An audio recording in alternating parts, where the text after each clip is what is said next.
అథర్వణ వేదము 6వ ఖండంలో 40వ సూక్తంలో 1వ మంత్రం. ఇందులో విషయం ఏమిటంటే అంతటా అభయం అంటే సర్వత్రా అభయం అంటే భయం లేకుండా చేయటం. ఆ పరమాత్మ ఉన్నాడన్న విషయాన్ని తలుచుకుంటేనే మనకు నిర్భయంగా ఉండొచ్చు.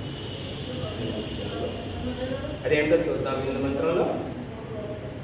ఓం అభయం ద్యావా పృథివీ ఇహ స్తునో అభయం సోమః సవితా నః కృణోతు అభయం నోస్తూర్వంతరిక్షం సప్త ఋషీణాం చ హవిషా భయం నో అస్తు. ఇది మంత్రం. ఇందులో పదార్థం ద్యావా పృథివీ అంటే ద్యావా పృథివీ. ద్యావా అంటే ఆకాశం, ఆకాశంలో నక్షత్రలోకం, జీవలోకం అన్నమాట.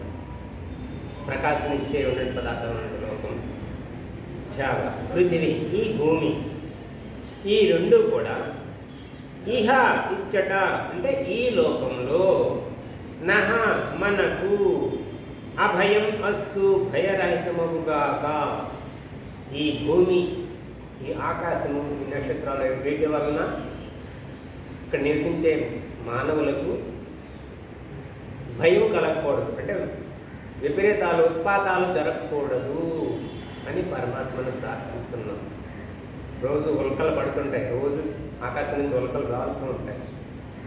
యాస్ట్రాయిడ్స్, మీటియార్స్ అని అంటారు కదా, అవి రాలుతుంటాయి. అవి రాలి భూమి మీద పడితే ఏమవుతుంది? భూమి మీద మనం చనిపోతాం.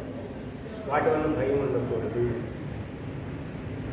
అని చెప్తున్నామన్నమాట. భయరహితమగుగాక మానవులకు. సోమః చంద్రుడు, సవిత సూర్యుడు, నః మనను, అభయం కృణోతు భయరహితమనొచ్చుగాక. సూర్యుడు చంద్రుడు ఆకాశంలో ఉన్నారు.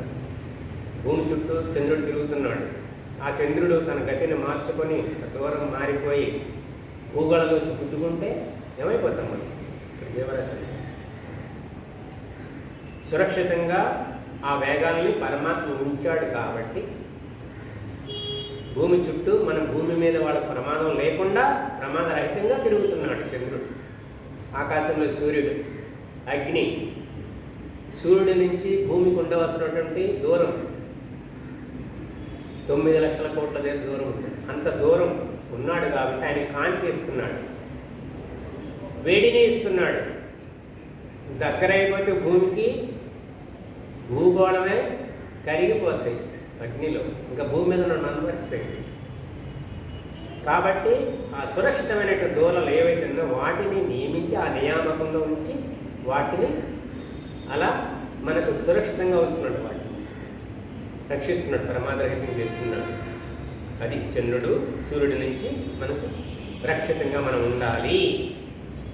పురు విశాలమైన అంతరిక్షము అంటే వాతావరణం, భూమి చుట్టూ ఉన్న వాతావరణం కూడా, అది కూడా నహ భయం మనకు భయరహితమగుగాక. భూమి చుట్టూ ఒక రక్షక కవచం ఉంది, ఓజోన్ లేయర్ అంటున్నారు.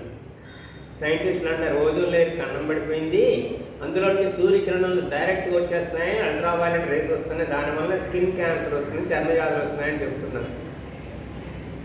కన్నం పడిన సరే, అలాగా దానికి రక్షితంగా మానవుల్ని కాపాడడానికి, సూర్యకిరణం కాపాడడానికి ఒక చుట్టూ ఒక లేయర్ ఉంది కదా. ఆ లేయర్ ఏ సైంటిస్ట్ పెట్టాడు, ఏ డాక్టర్ పెట్టాడు? మానవులు తయారు చేశారా ఆ రక్షణ కవచాన్ని? సృష్టికర్త కదా. కాబట్టి దాని నుంచి నువ్వు రక్షణగా ఉన్న రక్షణ వ్యవస్థ, అంతరిక్షం, భూమి చుట్టూ ఉన్న వాతావరణం ఏదైతే నన్ను రక్షిస్తుంది, అది మాకు రక్షణ ఇచ్చుగాక ఆ వాతావరణం. సప్త ఋషీణాం, సప్త ఋషుల సప్త ప్రాణముల బలము మరియు హవిష జ్ఞానము చే మాకు అంతటా అభయం నస్తు, అభయమే అవుగాక. సప్త ఋషులు, సప్త ప్రాణములు, బలం, ఈ మన దేహాన్ని కాపాడేవి, సప్త విధాలు కాపాడేటువంటి ఈ ప్రాణాలు, ఈ బలము, వీటి యొక్క జ్ఞానం వలన మనం సజీవం ఉపయోగించుకొని మనం భయరహితంగా ఉండాలనేటువంటిది ఈ మంత్రం ఉద్దేశం. దీని యొక్క సారాంశం భూమి, ఆకాశములు, సూర్యచంద్రులు, విశాల అంతరిక్షము, సమస్త ప్రాణములు, జ్ఞానము ఇవన్నీ కూడా అభయంగా ఉండాలి.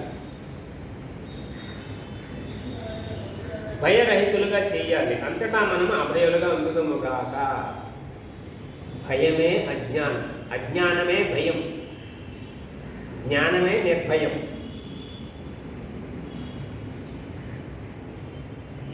ఈ పదార్థాలన్నిటి గురించి సరైన జ్ఞానం ఉన్నప్పుడు, ఈ భూమి గురించి, ఆకాశం గురించి, సూర్యుడు, చంద్రుడు, చుట్టూ సురక్షితమైనటువంటి కవచం, వీటన్నిటి గురించి కూడా సరైన జ్ఞానం ఉన్నప్పుడు మనం భయపడము.